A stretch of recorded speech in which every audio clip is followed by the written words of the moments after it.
Welcome back everybody. This is another video of a pretty good game I just had, and this is one in the tier 10 steel ship French battleship Bourgogne. Now I've been asked quite often, hey, what is the best steel ship there is right now? If I have all the steel, what should my first steel ship be? Well, I'm always gonna say it really depends on the type of class you really enjoy. Do you like playing battleships? Do you like playing destroyers? Do you like playing CVs, right? But if you want something fun and you do like that alpha, or you like, you know, getting those big step strikes here and there, I would say that it comes down to two battleships, and both are quite different. Now, I would say top 1A, right, would be Bourgogne, and 1B would be Mecklenburg. Now, fortunately for us, we have both of them, right? So I'm able to display both, and hopefully, based on what you see on the video, and not just my video, but of course everyone else, right, on their review and how well they perform. So I'm gonna show you. This was a really fun game. A lot of missed opportunities too, and you know, it just comes down to my aiming. But we are top tier. There's one tier 8. Oh no, let me delay that. There's two tier 8s. The tier 8 battleship Massachusetts, and then the Chicago. After that, we have some tier 9s, but it's mostly tier 10. So we are top tier, but not by that much.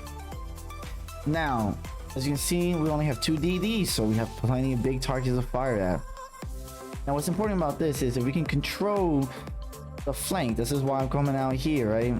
Bourgogne has really amazing range. Right here, see the Worcester. This Worcester is going to give us a little bit of problem. He played this ship very well. He slows down, he turned out, and I miss everything, right? So pay attention to the reload below, right? With the new patch, right, when you're reloading, you have the gun feeder, you can actually swap ammo type while you're still reloading the original salvo.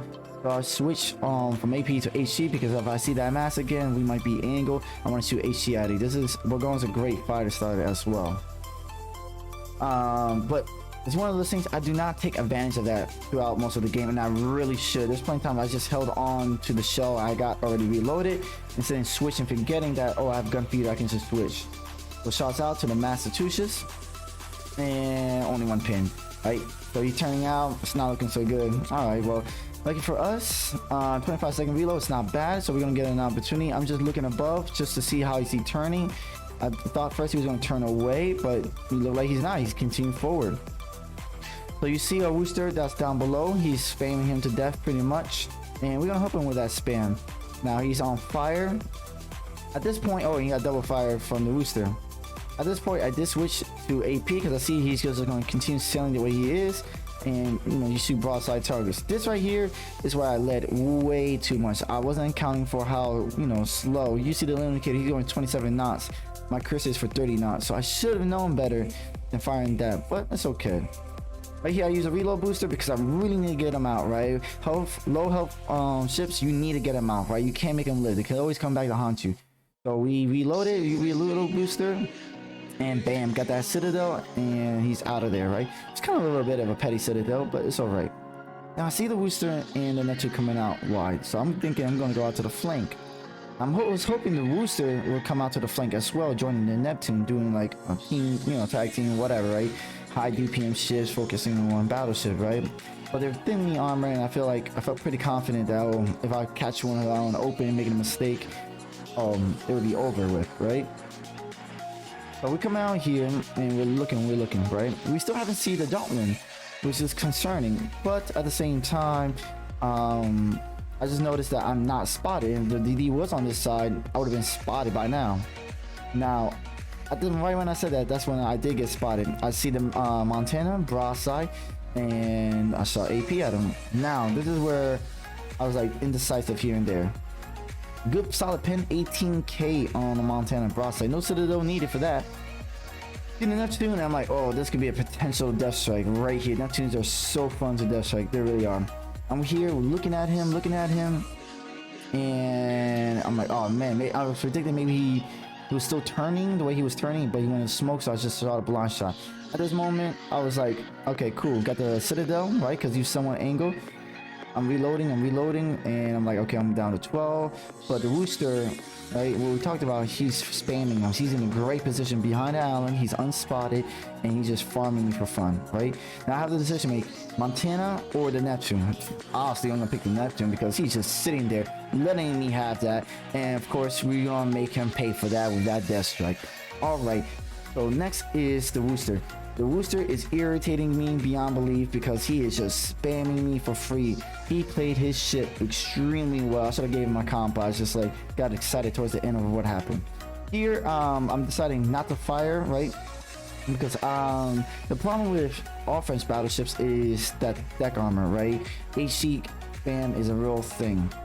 Now, as for radar from the Rooster, to think that maybe I can spot him, but I see the Montana, and like I said, we're gonna always take care of the low HP ships. Right, he's burning down, and I'm like, okay, am I gonna do? Nope. Ooh, Montana was able to finish him off, but we shot anyways just in case he needed assist. Here, I'm thinking maybe the Rooster's gonna make a mistake.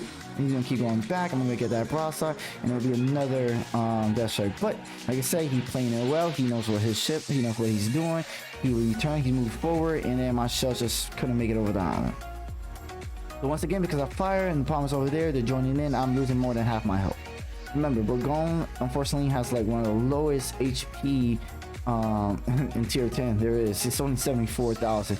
There's cruisers that have more HP than Bourgogne, right? That is one of the weaknesses of this ship, right? It's not like the Mecklenburg that has like solid armor and a decent health pool. Bourgogne do suffer from HC spamming, which hopefully at this moment you see a demonstration of that. So don't do what I do, right? Just being, you know, just staying still, getting spammed. Go dark, right? Which I did.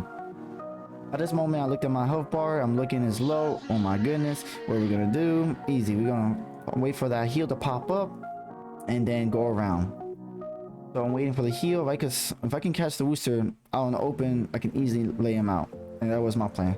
So we popped the heal, ready to go. Now it's time to move up to take care of the Jolin. Only one DD left on the Benson. This would really helped. It was only 2D. Matches like this don't usually happen. Even with a tier 8 CV, I wasn't too worried about it. I actually enjoy it like this. Once again, I see the Rooster trying to back up, but he's moving up, right? Now he's being squeezed between the Montana and myself. Amagi is right behind him as well, so to join in. Here, this is where I kind of like stumble, or what do you want to say, indecisiveness, right?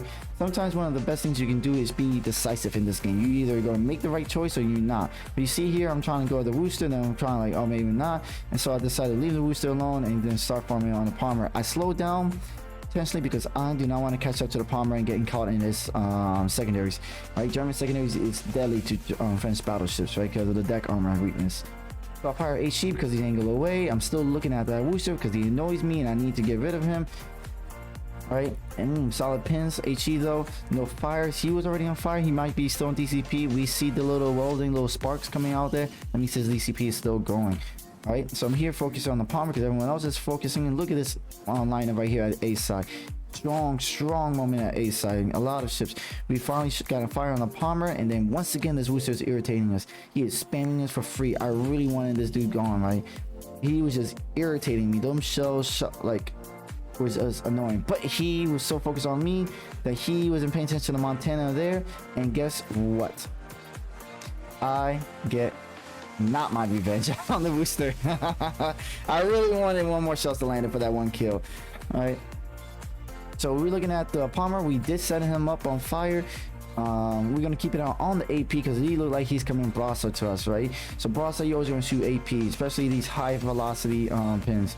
Right now, because of the fire and the HE spam, we were able to restore a lot of our health back, and bam, solid strike right there, and we were able to take out the Palmer for a third kill. All right, now this is part of the game where things get a little slow because nothing is really happening, and that's okay. So at this moment, I'm looking at the remaining lineup. I'm looking in to see what they got left. We're a pretty much strong side. We got pretty much a steam run going on. We only lost a Palmer, the Cossack, and a Zuma. Now they still have a Benson. They still have a CV. But the Benson got caught out in the open. Maybe I think Rooster was able to radar him. Yep, he was able to radar him because I approximately close. I take a shot anyways, just in case. All chip damage is still damage, and it's always best to help out your teammates as best you can. Right, I see on that side that's too much because you got the Italian DD, focus him down. He has the Rooster, and what's the other ship that was with him? I think it was the Hindenburg. Yep. So there's focus on the Benson, and the Benson goes down. Now I see the Hindenburg coming down. I decided to keep it on HE. Why? Because he's angled, right? At that angle, Hindenburg can pretty much tank our 15-inch shells. So I felt like, you know what, we're just gonna keep it on HE, right? We can still do that penetration, and hopefully we get a fire on him, right? 2 pins, not great, less than 4k, but it's okay. We're gonna keep it on HE. I decided to use the reload booster because I really want to get him on fire. Fire again, and boom. So let me see. At this point, he's still going to the path. I was trying to look at the mini map at this moment to see if my shells will fall where I want them to fall.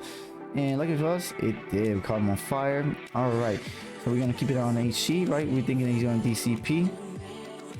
He had 2 fire on him. And at this point, I was like, oh, I should have had AP loaded, but it happened, right? We fire our shots again. He did DCP earlier. We're hoping because there's a cruiser, those DCP goes away quickly and we can catch him on fire. Again, another fire, and that's permanent. That's 5 shells hit, and we're just focusing now. We use a reload booster again to put that AP on him, but at this point he is kiting away. Right, and this is what I was speaking of earlier. You see that 3 ricochet. He can bounce our shells. That's why I said stick with the HE. So we fire again. Looking at the mini-maps to see where he's going to go, but instead of turning away, he actually turned back in slightly and was able to dodge some more shots. At this point, I figured that he was actually going to go around the island, and he is. So we're just going to focus. Right here, I'm looking at him, I'm looking at the mini-map, I'm looking where he's going, and I'm firing. Right, it's one of those moments where like you still can fire even though they're going behind the island. Good thing though for us is our teammates were able to finish off the Hindenburg. Alright, so we see the breast, right, and then we see the Shikaku out in the open. Now, what's great about the Bourgogne, each range can go all the way to like 20, almost 25 kilometers. Now, if you want to do a range build, you can do that and be like an insane 28. But I wouldn't recommend that. Just go for the reload, right? You want that DPM, right? That's what it's known for, right? And still, 25 kilometers is still great range. Alright, so the Shikaku is obviously losing so many planes because he's only going to the Hornet Nest. It was kind of confusing to me because if you see the mini-map and you see what where everybody's at, why would you go into that Hornet Nest of AA, right? Me, I'm by myself. I would have been a better target, but hey, CV doesn't know that, and that cost him. But at this point, the game's already decided. So right here, we decided to keep our AP loaded. We find the GK. Now you see this horizontal dispersion. Now what's great about the Bourgogne has great vertical dispersion, right? They stay kind of packed vertically, but horizontally they spread out, right? Here we got the Chicago, right? Low H ship or low HP ship. We always must finish using it in the mini map. You don't need to see the ship to fire at where he's at, right? As long as you don't see the indicator where it says the mountain, right? The little mountain island, he's still like 1 HP left, and that got to be the lowest kill steal I ever done in my life. Right, with 1 HP left, we were able to knock out the CV. That brings us our 4th kill. Here, the breast is just simply reversing. He got nowhere to go. He can't turn because if he turns, he just turns broadside. This game is already decided. Alright, so we use our engine boost to cut around, keep pushing towards where we gotta go. The Colombo is still hidden. We can't find him, so we decided once again, look at the mini map, look at what we see, and try to get on the breast, right? Focus on HC, right? Because remember, French ships have really bad deck armor, so if this lands, it's gonna hurt. All right, we got 2 pins, and we took out some of his AA. See, the Colombo finally showed up, and he's being pretty much chased down by the CV. Here, once again, we see the little mountain icon. I can't fire, right? There's literally a mountain in front of us, right? Sometimes people don't realize that when you're crossing around. Right here, we're trying to help the best we can, but unfortunately, the rest went dark. So now we're gonna focus our way to the GK. We're gonna focus HC on him, right? Just to see if we can get any damage. He's kind of angled, so that's why I decided to stick to the HC instead of the AP. We're hoping to get some shots. Bam, 6 pins at the tail end of the GK. Now, at this moment, I'm still looking. He's still being spotted by the Montana, and he's going behind the island. So this is one of the things, right? I'm looking at the mountain icon, it disappeared. That means I can still fire. I'm looking at the mini map, I'll adjust to see if I can catch some a little bit more broadside. I still had the HE loaded, and I was like, oh, I should have switched to AP. It was one of those moments I still had the moment to switch, and right there I did, right? 14 seconds left to reload, finish reloading, I switched it back to AP, and it's one of the benefits of, like I said, of the new reload mechanics. All right, we decided to use our engine boost, our reload boost to help finish this GK off. Right, the breast just goes down. Here comes the salvo. Right when the salvo is about to hit, we already reloaded. And this is what makes the Bourgogne so special. We fire again with 11k left. We just need a solid pin or salvo really, and then bam, look at that vertical dispersion, boom, and that's the Kraken Unleashed. If you like this video, please come by on my Twitch channel, and please, if you like what you see on the YouTube channel, please like, comment, and subscribe. Y'all have a blessed day, and y'all take care.